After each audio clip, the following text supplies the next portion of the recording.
इस्लाम के अंदर मदाखलत कोई भी मुसलमान बर्दाश्त नहीं करेगा।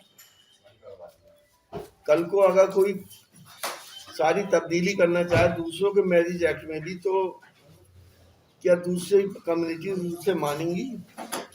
ये इलेक्शन सर पर है, इलेक्शन स्टंट्स हैं।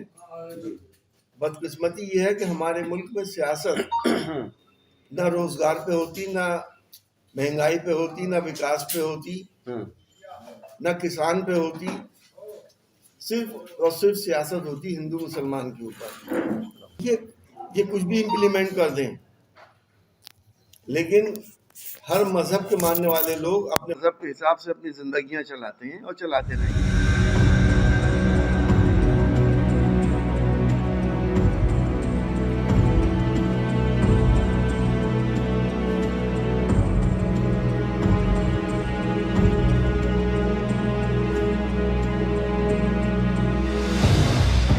मुसलमानों को भड़का के अपना वोट वो लोग पोलराइज कराना चाहते हैं, जो मुसलमान नहीं होते। अच्छा, पहले 3 तलाक, उसके बाद ये और भी बहुत कुछ है। असम में यूसीसी लाने का एक पहल है, पहला स्टेप है, यूसीसी लाने का पहला स्टेप है।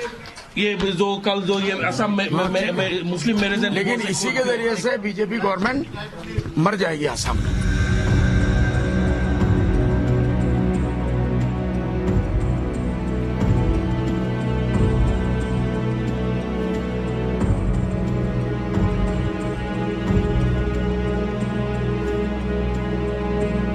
आसाम के मुख्यमंत्री का एजेंडा बड़ा साफ नज़र आ रहा है कि उनका इरादा यही है कि किस तरीके से एक कम्युनिटी को टारगेट किया जाए। पहले यूसीसी लेकर आते हैं। यूनिफॉर्म सिविल कोड का डेफिनेशन मेरे हिसाब से आसाम के मुख्यमंत्री को पता नहीं है।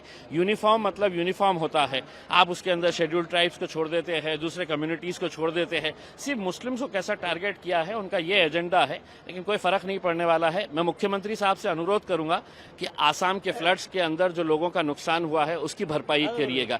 ये घटिया राजनीति छोड़िएगा। कब तक ये धंधे करते रहेंगे?